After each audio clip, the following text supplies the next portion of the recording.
Hello, xin chào các bạn đã quay lại với channel lần này. Và mình là HT đây. Thì hôm nay tiếp tục series phần 2 của con Koraidon nha. Hôm nay Trường lên video cũng khá là muộn á, giờ cũng là 12 giờ khuya rồi. Giờ sẽ điểm danh qua phần event của ngày hôm nay nha. Tổng 300 xu nè, được 5 sách. 600 xu sẽ là được 15 sách. Và 1000 xu á sẽ là 25 sách nha. Đây, 25 sách nè. Rồi, mốc cuối cùng là 60 sách nha. Tổng lượng sách của ta lên khá là nhiều á. Tiêu phí của ngày hôm nay thì sẽ có cái áo choàng nè. Rồi, chúng ta sẽ điểm danh qua phần nạp tiền trong quà này. Thì nó vẫn như cũ thôi, móc 30 cao su. Đó sẽ là được mảnh con Koraidon nha, bá chủ và dạng thường nha. Rồi, thì chúng ta móc mới bắt đầu chỉ lấy sách thôi. Sách trường thì cũng làm 8k6 rồi nè. Đó, tổng là 8k7 sách, 240 nữa là 8k9 sách nha. Gần như gọi là 9k sách rồi. Đó, anh em cứ ấn từ từ thôi, cũng không có gì phải gấp gáp cả. Cái này mà ấn nhầm một phát là không còn gì để nói luôn đó nha. Thì video sau của chúng ta không còn gì để lên cả. Đây, lấy nốt mảnh bá trụ nữa là đủ 200 mảnh rồi nha. Em Koraidon này sẽ được lên vào clip sau. Trường sẽ test cho anh em xem uy lực của dàn bá trụ nha. Rồi 200 mảnh rồi nè, được thêm 4% của 5,8% ARM, cũng khá là ngon á. Rồi tới phần quan trọng của ngày hôm nay sẽ là cá vàng nha. Cá vàng thì cũng như con viên thôi, nhưng mà nó tùy vào nhân phẩm nè. Con viên thì anh em chăn chắc cú hơn, cá vàng thì phụ thuộc vào đỏ đen á. Rồi hôm nay chúng ta sẽ thử vòng may xem mấy lượt đầu nha, để xem vòng may hôm nay sẽ về tới đâu.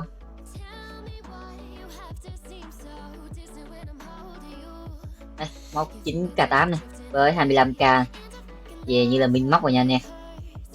Móc tiếp theo sẽ là 3.500 nè. Còn kim cương kiếm về sẽ là 44.000 tới 17.000 nha. Rồi về 31.000 coi như là tạm ổn rồi anh em ơi. Quan trọng là móc cuối á, móc 7k nè, từ 34.000 tới 88k nha. 62k nè. Rồi cũng còn lại hai móc cuối cùng thôi anh em ơi.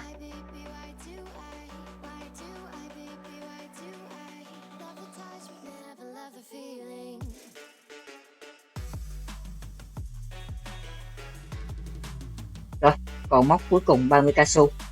Móc này từ 147.000 nè tới 378k nè. Hai ấy da, 370k, không thể nào tin được anh em ơi. 370k mát móc luôn. Và tổng lượng kim cương ngày hôm nay sẽ kiếm về đâu đó gần 750k nè,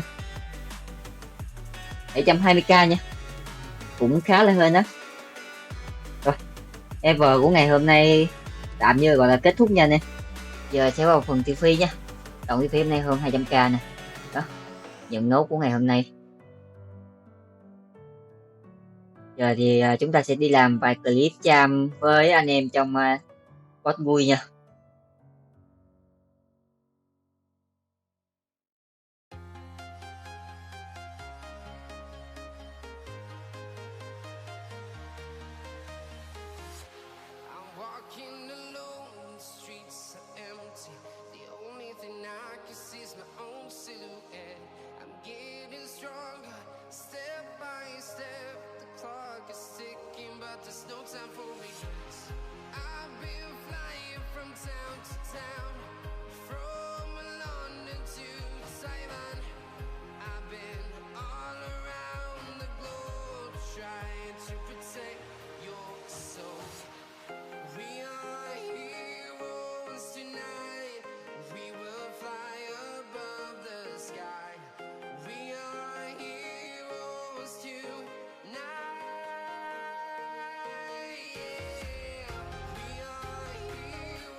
I've been all around the globe trying to protect your soul.